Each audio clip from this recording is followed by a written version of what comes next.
look, I know you guys think I'm joking, maybe being a little bit hyperbolic. Hey, if we could just figure out how to say no to women when they have bad ideas, we could solve 99% of the world's problems. Yeah, maybe I was being a little hyperbolic, but this is a real thing. And if you don't know how to say no to a woman when they have dumb ideas, bad things will happen. Maybe you can't solve 99% of problems, but you can solve a lot of problems. And I don't expect you to just take my word for it. Let me show you what I'm talking about here. Now, this here is a picture of Joel McDermott. It says so right there. Now, this video, I'll never forget this video. I was a young, cockeyed, optimistic Christian. I thought everything was just hunky-dory, and I knew the gospel now. I was an adult, but, I was still pretty young in the faith. I knew what the gospel was. I knew why it was awesome. I believed in the Lord and all of these things, and I was just learning, I was just gorging at the feast of podcasts and sermons and books. I had a long commute to work. I lived in Brooklyn and I worked in Midtown. And it's like an hour to get to work, and I didn't have to drive, so I'd just be gorging, on everything I could. And I did all the usual stuff, Matt Chandler, what's his face, the other guy, Tim Keller, all the normal stuff. And then, eventually, though, you kind of run out. I mean, there's like endless content out there, but, YouTube has a way of kind of showing you things and whatever. And I came across this video, Don't Limit the Gospel from the American Vision. And I watched it. It's only 2 minutes long. I watched the video, and I'll never forget. I was like, where can I get more of this? And you see this guy here, and this is just, you look at him and you're like, oh yeah, this guy gets it. You can't judge a book by its cover. That's what they say, but I believe you can. That's what the cover's there for. And this guy, he just presents as a real man's man, and he spoke like that too. And I started to read more about the American Vision and all of this kind of stuff. I saw that they were on the Southern Poverty Law Center, hate map, and all that kind of stuff. So it was pushing all the right buttons for me. Even as a young Christian, I knew that if you were on the Southern Poverty Law Center's hate map, then there's a good chance that you have some good things to say. Anyway, so I just started gorging myself on this stuff too. Gary North, Gary DeMar, all of this kind of stuff. I just loved it. And I remember seeing Chocolate Knox in a video with Uncle Gary, just a small group of videos, and it was just fantastic, just wonderful stuff. And you might think, the trajectory of Joel McDermott, if it was a stock, you'd buy because you're like, wow, this is like GameStop. It's gonna go right up. But it's not that dissimilar from GameStop when you think about it, because it was all fugazi. It was all fugazi. Joel McDermott didn't know how to say no when women have terrible ideas.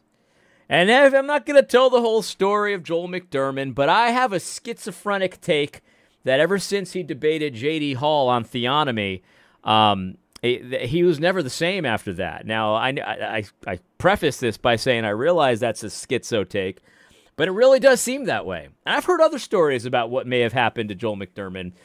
Bottom line, though, listen, if you're a young man and you're watching my video, you need to learn how to say no to women when they're all emotional and they have terrible ideas. Because if you don't, within a few short years, you can go from this to this. This is what Joel McDermott looks like now. Completely longhoused.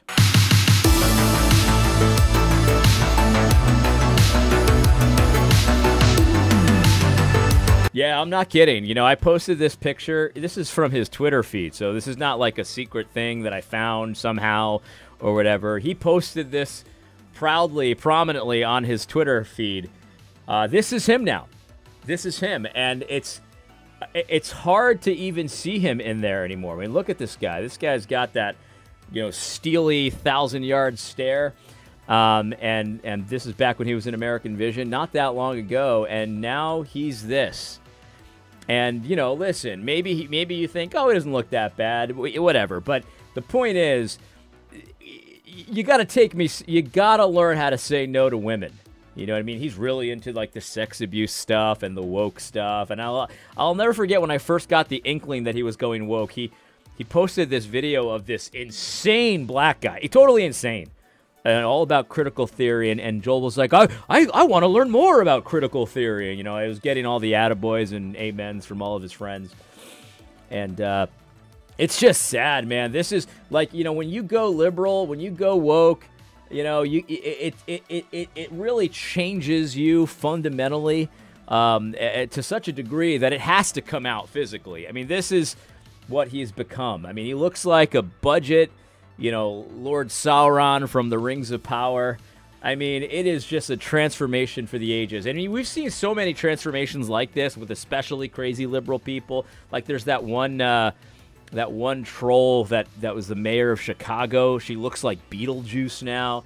And it just comes out of your pores when you embrace this kind of, I don't know what it is. It's just an ideology, I guess. But man, I mean, if you don't learn to say no to women, you could turn from this to this within a few years. And I know I have to believe as a Christian that you could come back from this, but it is difficult. It's not a road you want to walk down, that's for sure. This is such an extreme transformation that most people thought I was making this up. Like I was just like, found a guy that kind of looked like him and I posted it up there. People didn't believe me that this was really him. This is really him. This guy turned into this guy. All it takes is to get progressively more and more long touse over time. Anyway, that's not what this video is about. I really don't care about Joel McDermott. Actually, he's on my list of people that I would not do like a video with, even if they requested it or challenged me to it or tried to shame me into it. I just wouldn't do it. And the reason why I wouldn't do it is because, and this list is a very small list of people, but there are certain people that I simply do not trust myself to stay reasonable with. It's not going to happen. Maybe it could happen, but I don't trust myself. And I want to present myself publicly as reasonable as possible. And I just, like, you know, a lot of people were commending me for my patience with Ruslan in that one video we did together. I would gladly do videos with Ruslan. I mean, I don't actually find him particularly annoying or difficult to control yourself with. Like, I was totally patient, but there was really no reason for me not to be. I kind of like Ruslan. I mean, I do like Ruslan. Not kind of. I do like Ruslan. But Joel, I don't think I could control myself with him, so I just would never do it. No matter what he tried to say, tried to shame me into it, you know, whatever, you know, I'll donate $500 to your, you know, charity of your choice. I just wouldn't do it. My reputation for reasonableness just means too much to me. So there you go. That's that. All right, let's get back into this and let's learn why you need to say no to women consistently when they have bad ideas. So many women operating in a parachurch space. I do think there's a parallel to what happens to youth pastors as well. Even if they're a male on a pastoral staff, they're often regarded in the same way of simply not worthy of a lot of attention or investment there. I'm not feigning ignorance here. I truly am ignorant. I don't really understand. This is very interesting that he tries to tie it to youth pastors somehow. But if he was going to do that, you know, like, we know, youth ministry doesn't get the I don't know, the respect or the attention that it needs.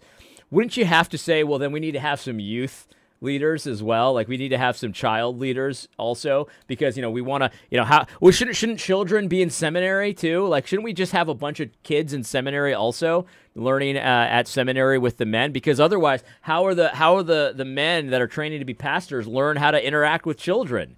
if they don't have children in seminary with them. Michael Kruger, I think you're missing a big argument here. I mean, women are only 50% of the people. I mean, there's a lot more children out there. I mean, maybe that's a good argument for you, Dr. Kruger. I mean, it uses the same logic. Let's just have children there. I mean, let's have some babies in seminary classes too. Why not that? Why not put the babies in seminary so that way the men that are training to be pastors, they can't possibly learn how to communicate with women if the women aren't in seminary learning to be pastors too. Why don't we have the babies there also? That would make sense, and then we have let's have child conferences where there's children. We elevate and respect, and we sit at the feet of children to learn about all the deep things in theology, because obviously, that they're in the same position that we are, obviously. So let's have the children's conference. Why not that? And then we could have children's leadership. You know what I mean? Everyone needs to have a voice, right? We got to have children's leadership in the elder room as well to make sure that the grievances of children are being addressed as well. Why not? You know what I mean? It's the same stupid, ridiculous logic. That's why I got to say no to women sometimes. You know what I mean? Sometimes you just got to say no to women. Otherwise, you might end up like this. You don't want to end up like that. Understand how this happens. Of why that neglect jumps in, or what the fear is coming from there. Mike, let's There isn't neglect. This is all fantasy. There are no women leaders, therefore there's neglect of women. That's essentially the argument that these guys are making. It's just preposterous. You know what I mean? And if the women are being neglected, I don't know. I've got a harebrained scheme that just might work. Talk to the men about how they should be praying and teaching their wives, washing them in the Word. I think I heard that somewhere. I don't know. I mean, did I hear that somewhere? I don't know. It might have been one of those other books. You know what I mean? I don't know. Like washing your wife in the Word. I don't know. I mean, I heard that somewhere along the line. You know what I mean? I'm not sure. Maybe I'm just crazy. We see especially a major problem in discipline cases in the church, and problems where the leadership goes wrong. And that happens a lot. And one of the key areas where it goes wrong is between men and women. And if it's a discipline case that rises to a certain level, it's going to be the elders who are handling that. And those are going to be men, but they're all often going to involve women. I'm just blown away by the ignorance that I see, the confusion, the just dumb things that I see elders do. And I don't understand, why wouldn't women be included, consulted, even women on their own staff? Why would they proceed to make such dumb decisions? Yeah. No. This is another fantasy. I mean, it's amazing. It's amazing. I'm consistently impressed with the ability that Gospel Coalition has cultivated to just look at reality and then tell you it isn't so. You know what I mean? Like, it is impressive how they could just misread every single thing. It's amazing. Like the problem is that the men are making all the decisions. Why don't the elders consult the women about these church discipline issues? That's what we really need. We really need to get Longhouse just a little bit more. That's what we really need. We need to start consulting the women to decide how to do the church discipline. That's how we'll know we're doing it correct. It's unbelievable. I'll never forget this. I was having a conversation with a friend of mine who was going through a divorce, and it was a ridiculous situation. And the wife she just went crazy one day. And I know about this family. I know the details. I'm not going to get into it, but this is what happened, right? And the wife just went crazy. And the amount of stories that I could hear, that I've heard like this one, they're just endless. They happen all the time. And I was talking to my friend, and he was telling me about the pastors and how they handled it, right? How they handled the divorce and all of this kind of thing. And it wasn't like the pastors were easy on him. It wasn't like that. They were hard on him, and they were asking the tough questions to him. But they read the situation correctly, and they said, yeah, like if this doesn't, if we're going to go to her, we're going to talk with her, and we're going to plead with her. But if this doesn't change, I mean, I can't see any way that this doesn't lead to excommunication of her. And when I heard that, it was like a cool drink of water on a hot day. I was so impressed. And the reason I was so impressed is not because this was a hard situation to decipher and read, but it just doesn't happen that way typically. The standard thing is that the women get protected and the man is always to blame, even in situations when it's obvious that the woman has walked away from the faith.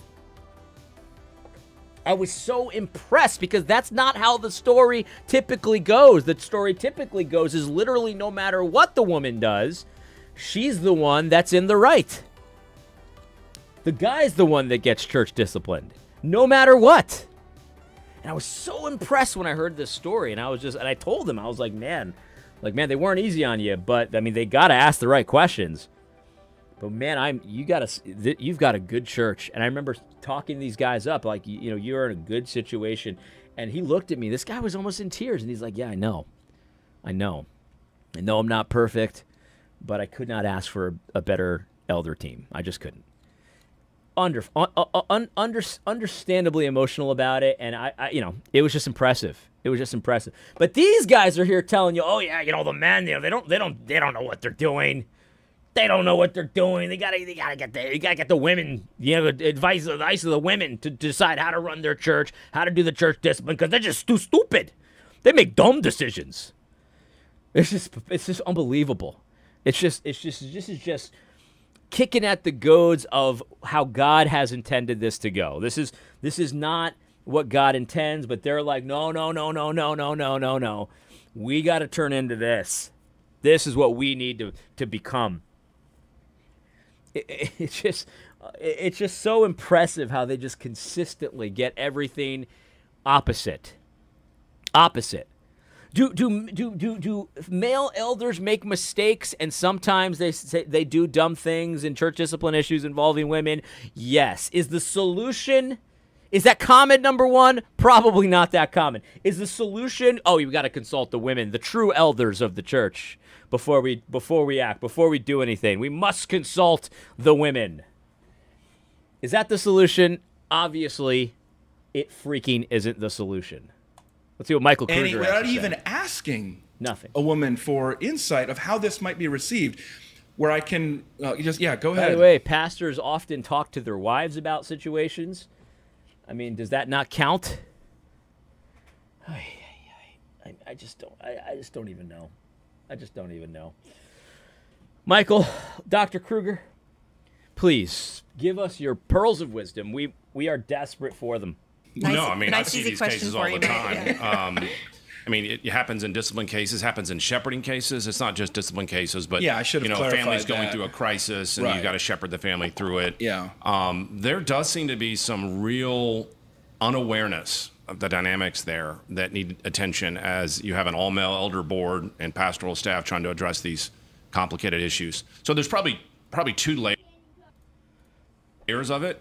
One layer, I think you can say why these things happen is genuine unawareness.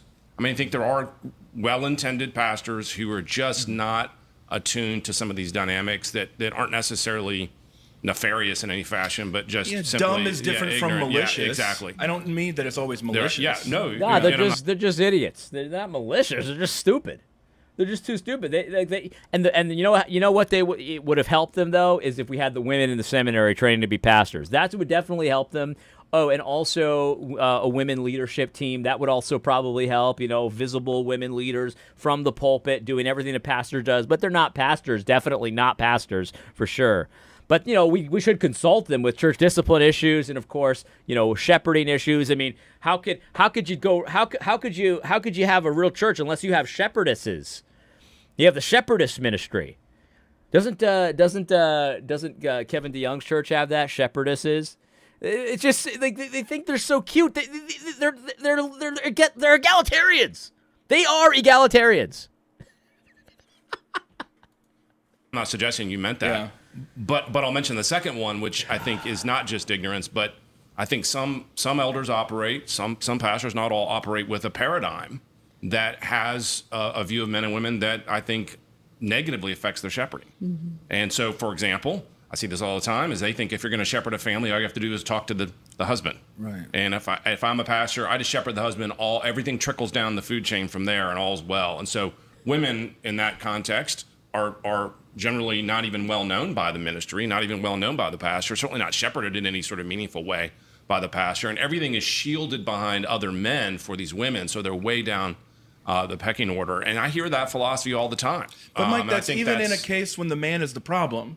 Oh, in the course, situation. Yes. This is so what I don't evaluate understand. The marriage, they ask the man. You're like, well, wait a second. You're asking half the marriage here. And I mean, let's be honest. Men aren't always the most attuned at the sort of even the status of their own marriage. There's all kinds of interesting statistics where they quiz married couples about how you think your marriage is going, and men are like, I think it's about an 8, and most women are like, I think it's about a 3, and you're like, whoa, what explains that difference? And so if you go to a family and say, we're going to shepherd you through a marriage crisis, and you're going to go mainly funneling it through the man, you are missing a tremendous amount of things there. So I think there's some theological reasons for that are misguided for doing it that way, and I think that needs to be addressed. So. Okay, Corey. Okay, what are the odds?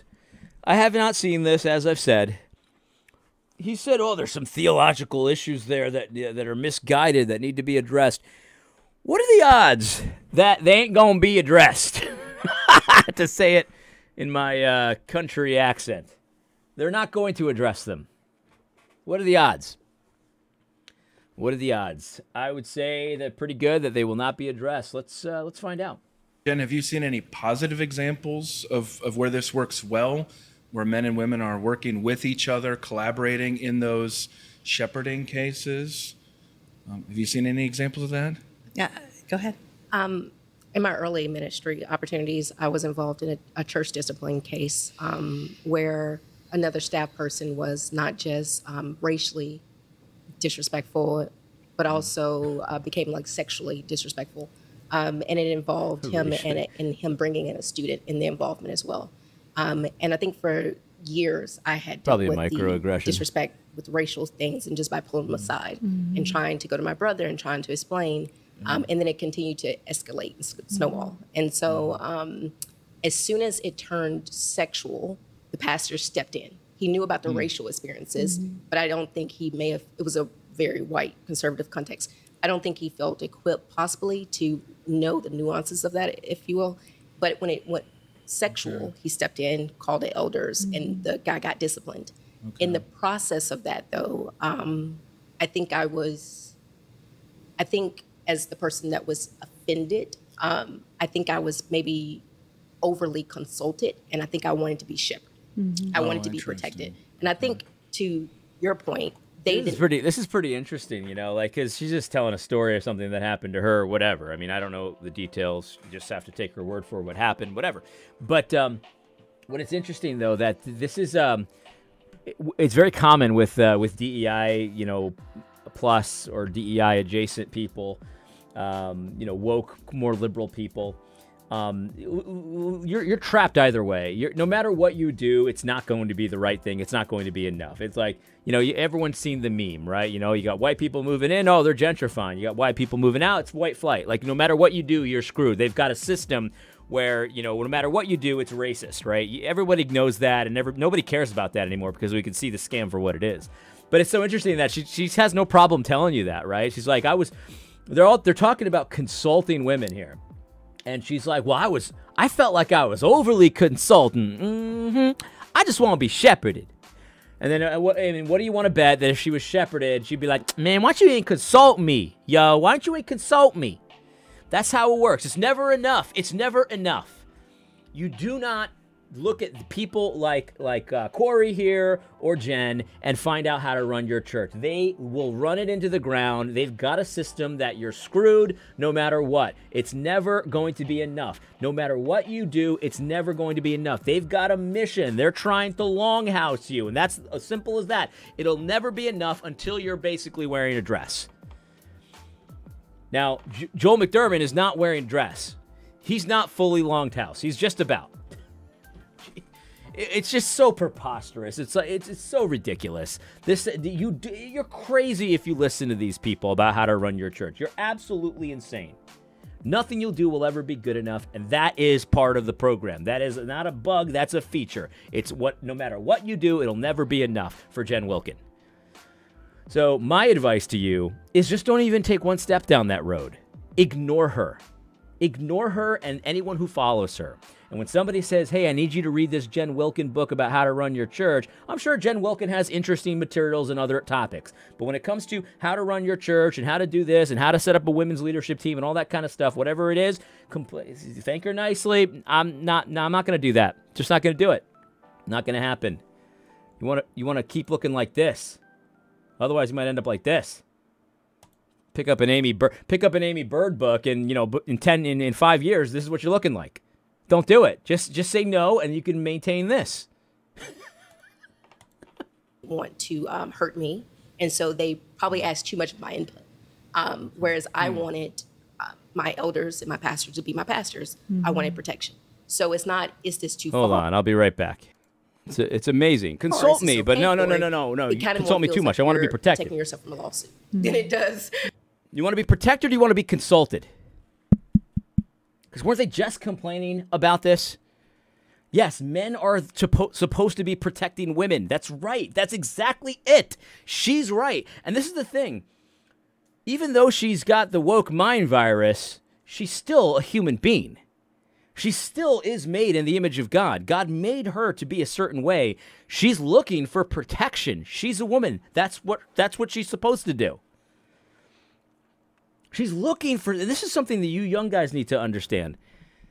A lot of times your women want you to say no when they have dumb ideas. They want you to say no. And I'm not going to say they're necessarily testing you, but I think sometimes they are testing you. A guy who's just like, oh yeah, sure, honey, read those Amy Bird books. They're not going to respect you. They don't want you to say, they want you to say no.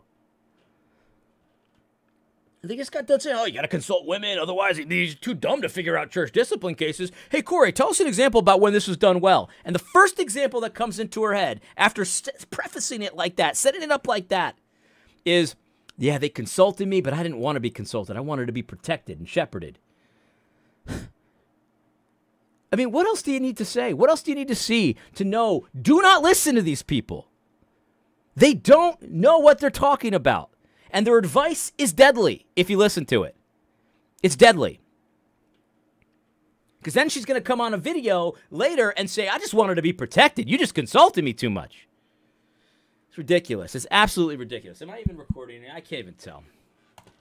I feel like you're actually genuinely, caring about my heart and my well-being and the way I'm processing the gospel at this moment.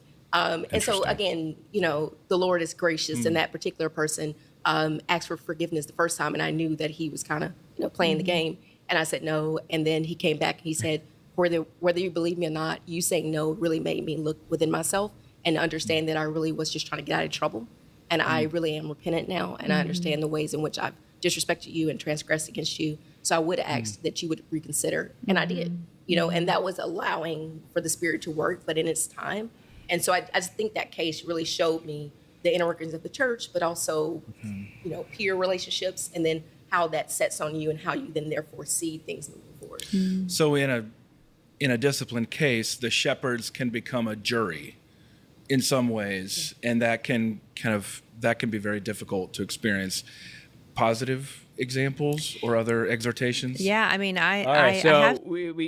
they set it all up. Give me a positive example of this powerhouse women's leadership team that comes in and is consulted, and they gave Corey the first opportunity, and it was a swing and a miss. A swing and a miss. Even Michael Kruger knew. He was like, oh, that's very interesting. That's obviously not what we were asking you, but, we set it up for you. We gave you a nice softball, but you obviously whiffed. Let's see if Jen can knock this one out of the park. I bet you she can. She's going to knock it out of the park and talk about how the true pastors of the church really stepped in and saved the day when the idiot men couldn't figure it out. Let's find out.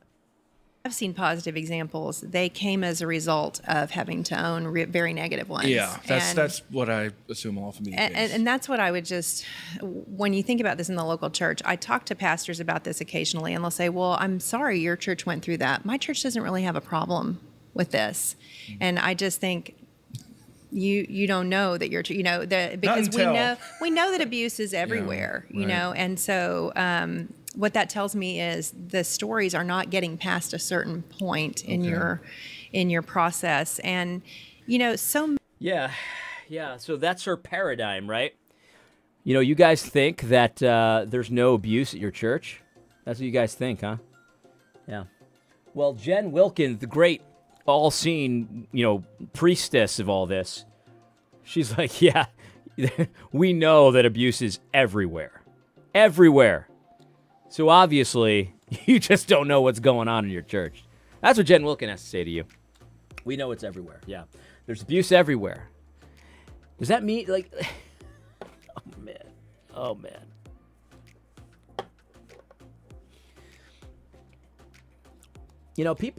People are messed up. I mean, that's something that, I consistently find, true to be true. People are pretty messed up.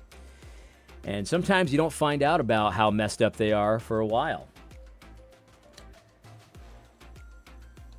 Now, does that mean that you need to have a female elder board at your church to decipher when people are messed up because you're too blind to see it? Or does it mean that sometimes people just hide things? Freak, man. I just don't even know. This worldview is just so twisted. It's hard to even wrap your mind around what's being said at any given time. It's just so preposterous. It's like, no, it's not possible. It's not possible that you don't have a problem with this. No, it's not. No, Jen Wilkin, the wise, knows. So what you need to do is you need to set up a female elder team at your church. They're not really elders, but they do everything elders do so that you could be attuned to make sure you're not missing anything. You know what I mean? Oh, and by the way, anytime you want to make a decision, you better check with them first, because otherwise you could just do something just so colossally stupid. I mean, it's just this is the thing. Someone's in charge. Always. Always. Somebody's in charge. And if you've got a marriage where, the man's not making a lot of decisions, of course, the woman's in charge. It's as simple as that. Someone's going to be in charge. It's either the pastors or it's going to be this female leadership team. It can't be both. They're not going to be working together. This is not how it works. Ships don't have two captains, on the bridge at the same time. That's just not how it works. Man. Much of who we share our story with and whether a story is heard or not relies on relational trust.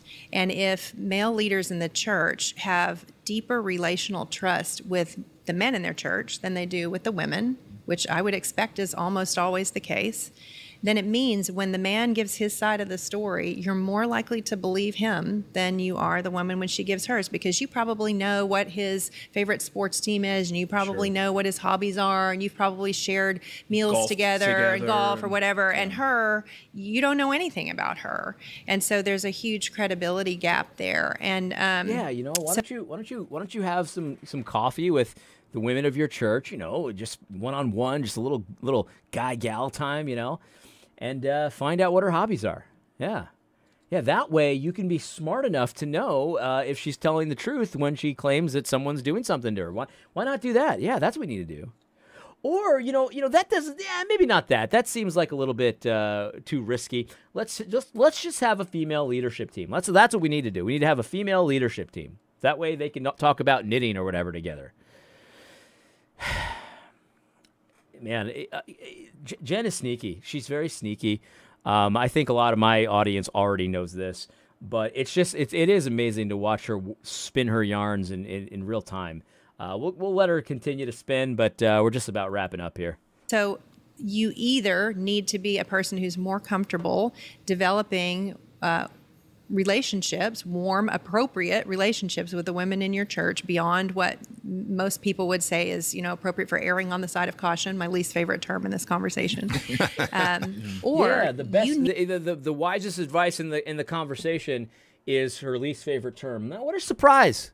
What a surprise! By the way, it looks like she's about to give the two options that I just created as the most stupidest options possible. She's about to give both of them. There you go. Need to have female advocates who are available to help in these these times. Now, I will say that just having a female advocate doesn't mean that you have a trust level with the female advocate to the same degree that you do with the men who might be speaking into the process. So whoever the female advocates are, they need to have your trust and your respect, and they need to be trained. They need to understand how to have a trauma-informed response. And so it's complex. Well, she didn't quite give the same answer. She didn't say a female leadership team. She said female advocates. And she's, I guess, looking for some kind of trained female advocates and stuff like that. Now, I think women, of course, should talk to each other. Imagine that. They should talk to each other. Do I think that females need to be trained to talk to each other? No. To put it bluntly, no, I do not. Any more than men need to be trained to talk to each other. But yeah, that's how it should work. I mean, if a woman has a problem in the church and all this kind of stuff, she can't ask the pastor out for a cup of coffee. I mean, obviously that's insane. But what she could do is talk to some women at the church, the older women. This has nothing to do with teaching them theology and exegesis and, having a leadership team and stuff. No, they should be creating relationships amongst themselves. That's the ideal. Having a church where you create relationships with each other. My wife has this. Nobody's trauma-informed trained, or maybe they are, and I just don't know about it. Who knows? But if my wife had a problem with me, first of all, she'd address it with me. Number one, that's the first thing. And if I was being a jerk, I'm sure she would talk to some of the ladies at the church about it and get it figured out. I mean, this is what happens. This is what should happen. And maybe you need to make that more explicit in your churches. I'm not saying that that's not necessarily a need in some places. One thing I have noticed, though, is that a lot of these these problems are problems for bigger churches, I think, too. Because I could easily see stuff falling, through the cracks at a bigger church where you have no access to the pastor. But it's a problem for men and women. Smaller churches, I mean, it's difficult for I got 100 people in my church. It would be difficult to have someone, a family isolated that never talks to anybody. Like, that would be weird. You know what I mean? I don't know. I mean, a lot of this stuff seems to be, kind of artificially created problems. In any case, I'm going to stop there. I've had enough. I've just had enough, and that's what we're going to do. And remember, guys, you want to be like this, not like this. Learn to say no to women. In any case, I hope you found this video helpful. God bless.